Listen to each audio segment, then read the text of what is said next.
So this is a good one today.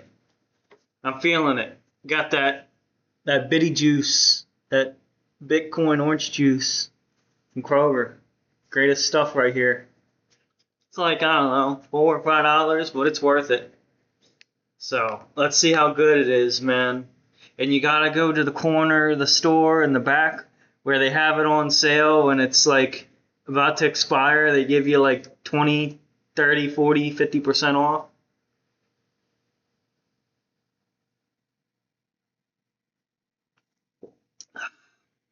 I love orange juice. Sorry. Bitcoin or gold? This is going to be a good one. You're going to want to listen to this. Bitcoin or gold?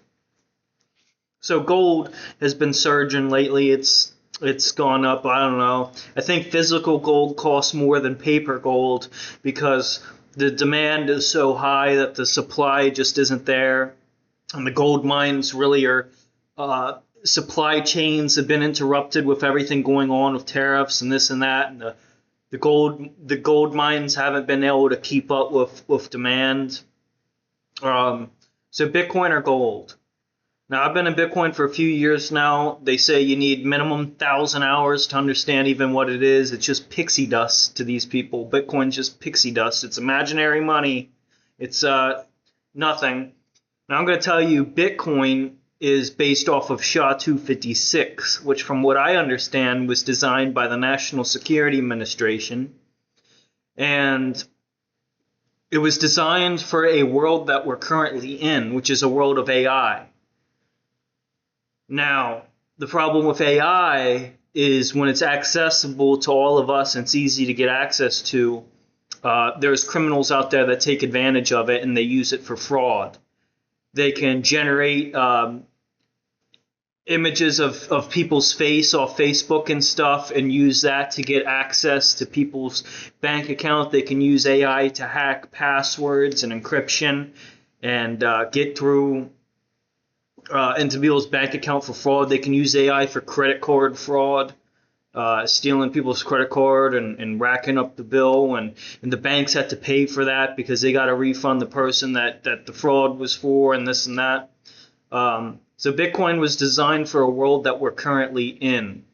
It was designed, it's why it's called cryptocurrency, which cryptocurrency is not Bitcoin. Bitcoin is Bitcoin, crypto is crypto. They're two separate different things, but yet they're all based off the same thing, which is cryptography. It's encryption. It's like the most advanced safe that you can't crack with a homemade key to unlock. It's safe. It's encrypted. It's backed by the blockchain. It has a network of server data farms, crypto miners, application-specific integrated circuits. These boxes that pretty much mine Bitcoin, print money. They secure the network.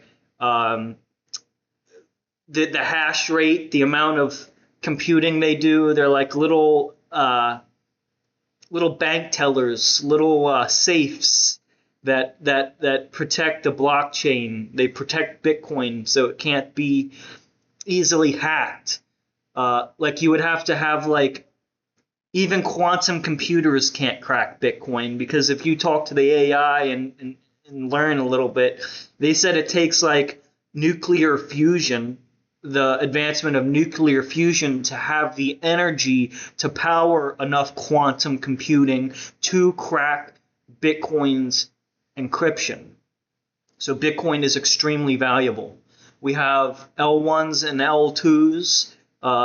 An L2 like the Bitcoin Lightning Network, where it doesn't have the high transaction fees that Bitcoin usually does, so you can send fractions of a penny to people for real cheap. You could send money instantaneous with the Lightning Network. You can use the Bitcoin mining portion of it, the original Bitcoin. You can pay transaction fees on that, which takes 20, 30 minutes for a transaction to go through. It's kind of slow. Personally, I need both.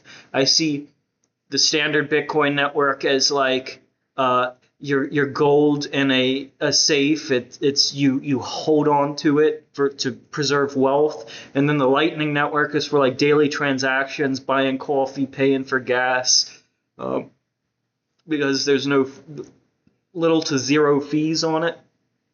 Um, so yeah, Bitcoin or gold. I'm gonna say you need both.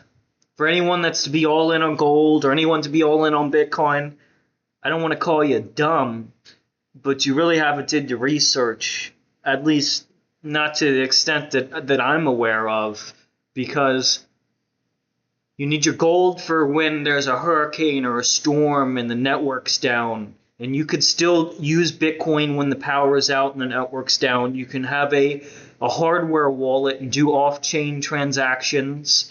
And the transaction goes through to the person you sent it to the minute you get connection to the network, with the Bitcoin network, when your internet comes back online. So you could still transact in Bitcoin without any internet, any electric. They're like, oh, the world's going to end. It's the electric. It's like, well, anyone with a $100 solar panel can charge their phone and put a Bitcoin wallet on it, hot, cold wallet. You could get a ledger, whatever you want, and still make a transaction with no. You don't need electricity to make a transaction. You don't need internet to make a transaction. Now that transaction's not going to be validated until you get access to the internet, but that's what Starlink's for. You're going to have Starlink even though the cell towers go down and the cables get cut. But we've got Starlink.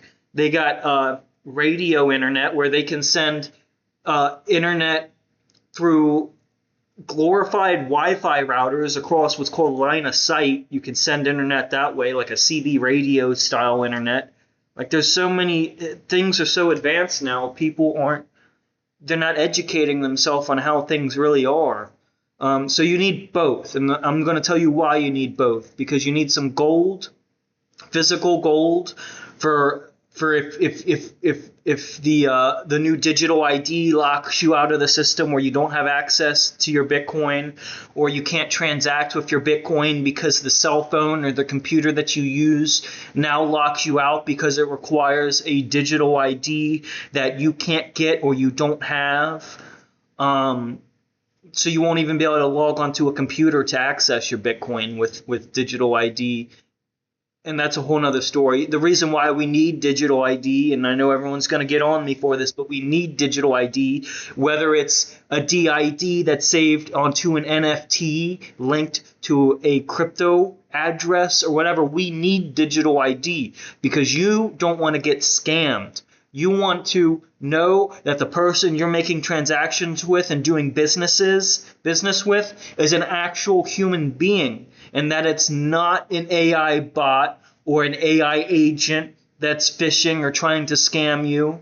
So we need digital IDs.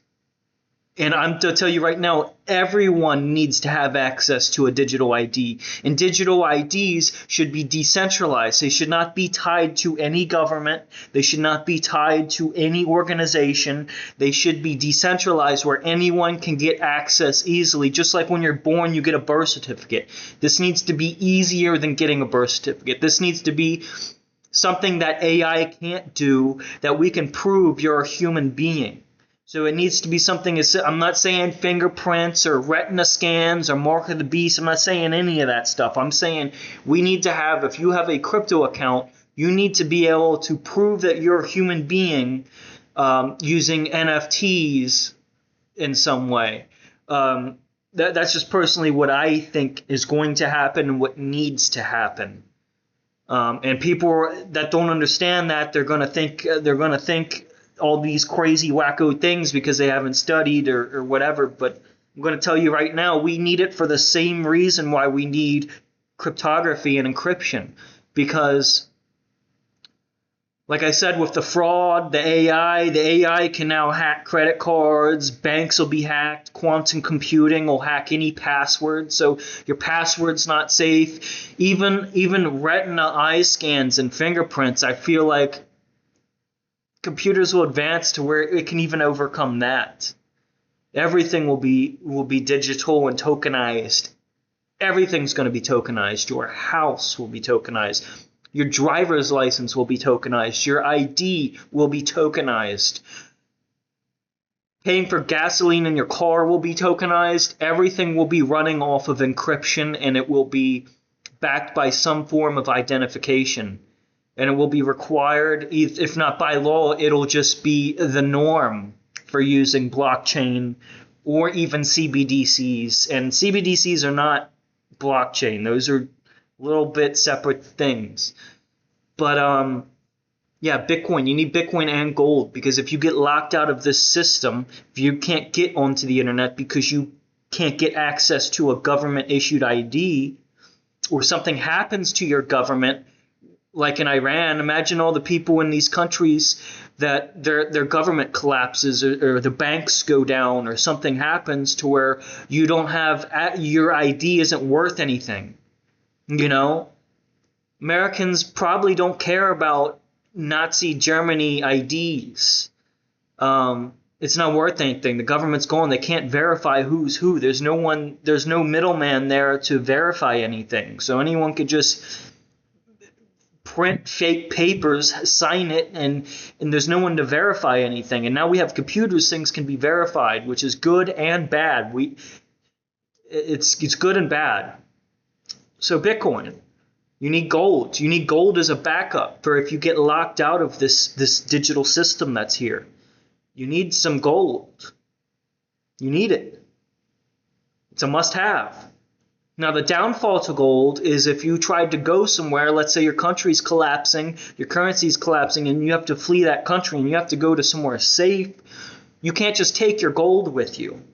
You can try, but I'm going to tell you, the minute you go through customs or go through their security or go into their country or get pulled over by a police officer or scanned, they're going to have to prove where that gold came from that you have. And there's no way to prove it when your bank's gone, your government's gone. There's no way to prove anything. So they're going to confiscate your gold. They're going to confiscate your silver. And that's why you need Bitcoin. You need both. You need Bitcoin because Bitcoin is something they cannot confiscate. They can lock you out from getting access to it, but they cannot confiscate it. So you need both. Because I'm going to tell you right now, if you go buy some bread, you can't just take a little file and shave off some carrots off of your coin to go buy some bread or flour to make bread. So you're going to need Bitcoin for that, and you're going to need a community for that. You're going to need people that use the network that you are familiar with, that you can verify in person without a digital ID or without any identification. You need a community of people that work together, everyone doing their own thing. This person makes flour, this person gets water, this person protects you, this person we're all a team. We're all in this together. We all need each other. No man on an island survives alone. Eventually he runs out of coconuts and starves to death and dies in the baking sun and turns into a barbecue for the birds. So people need to think. You need Bitcoin and you need gold and silver. You need everything. You need a diverse portfolio. You need diversity. It's the only way to protect yourself and secure yourself, because no one knows what's going to happen. You could say Terminator, power outages. You could say nothing's going to happen. Congratulations, nothing's going to happen, but the money you're working for is not going to be worth anything. So it doesn't matter if nothing's going to happen when you don't have a way to transact. You could say, oh, I'm growing all my own tomatoes, and I'm living in the woods and collecting my own water and sleeping on the grass. Congratulations, but when you get sick, you're not going to be out there to harvest your tomatoes because you're too sick, or the frost comes and it freezes and kills all your crops, and now you're starving to death for the winter because you don't have a plan B, you don't have a thing to provide or transact in, you don't have a community, you don't have anyone to lean on. No man does it alone. All these people that are rich, they either got lucky or they inherited it and were born into it. There ain't no man or woman that worked their way up from zero and got there. Not without luck and not without a community or interaction with other people. So you need both. And I'm going to tell you, if it's a holiday and your card gets locked because you replied incorrectly to a text message from your bank, you said no or yes, or someone tried to commit fraud and steal your card and make a transaction that you didn't approve, but it's a holiday and your bank's closed and your rent's due, and you got to go buy food or go eat something and you don't have anything left in the fridge because you ate your last meal yesterday and you didn't put some berries and nuts away in case of emergencies, or you didn't have the money to prep for emergencies, or whatever it is. That's why you need Bitcoin, because Bitcoin, you can make a transaction like that to someone and say, hey, I need some berries and nuts now. Otherwise, I'm not going to have food until tomorrow, and I got to go all day without eating something or all day without having water. So you need to have some Bitcoin, and you need to learn how to use it. You need to have self-custody. You need to educate yourself, minimum 1,000 hours. Same with gold. You need to know that your gold is real gold, and that it's not fool's gold and someone ripped you off on eBay or whatever. You need to educate yourself. More importantly, you need a community, like I said. And when things really hit the fan, the Bitcoin, the gold, all of this, it's probably not going to be worth anything. No one cares if your little country collapses. Who cares? It really doesn't affect the world stage at all. If it collapsed, it's probably because it was planned, or someone was involved, someone was making money somehow or taking advantage of the situation. Even if a large country like China collapses, huge impact to the world. But the world's not going to end. The birds are still going to be tweeting. The wind's still going to be blowing.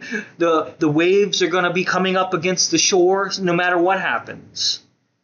So you need to prepare. You need to prepare for anything. You need to have a community. You need to have Bitcoin. You need to have gold. You need to educate yourself. More importantly, knowledge is power. Knowledge, you need exit strategies. You need to have everything. You need to be diverse. You need to have a community full of people that are diversified in everything. Because if you have water, but you don't have flour, you can't make bread. You can't make bread, you can't eat. You have flour, but you don't have access to water. You're not going to sit there eat spoonfuls of flour. So you're going to be coughing, coming out your nose like cinnamon.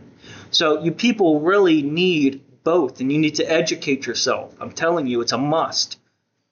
Because you'll be able to make that Bitcoin transaction and have some food to eat when your bank's done for. Or it's a holiday and they're not open because they don't open until the 1st. Or whatever. People need to think and be prepared for these things, because we've been here before. This is not the first time a currency collapsed or a war has happened.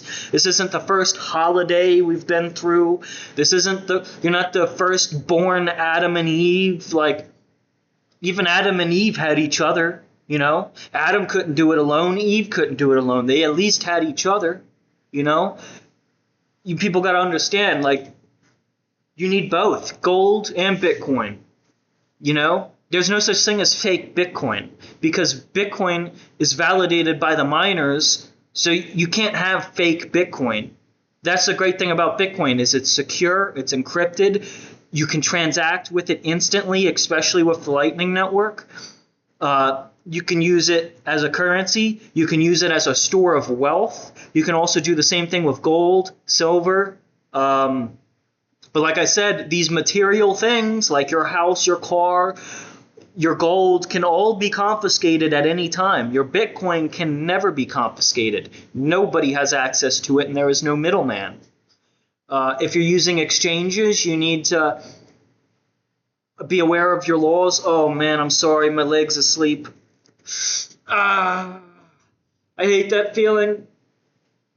Sorry, I sleep on a cot, and it's kind of ripped, so the metal bars in the cot pinched the nerves in my leg, and now my leg is asleep. And I hate that feeling, where your leg's all numb and tingly, and it's like someone's stabbing you or tickling your feet, and it's like you want it to stop, but you got to get the blood flowing. So I got to sit here with a hair dryer, heat up the blood in my leg or something to get it flowing, because now my leg's asleep. I hate that feeling. Hold on, let me get some bitty orange juice here. Hold on.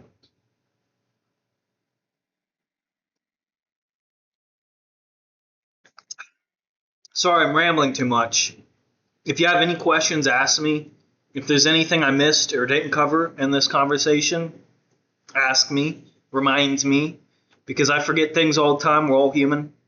But yeah, gold or Bitcoin, you need both on top of a community. Gold and Bitcoin is worthless if you don't have a person to do business or transact with. And you could be like, oh, gold and Bitcoin is going to be worthless in the apocalypse. Well, let me tell you something.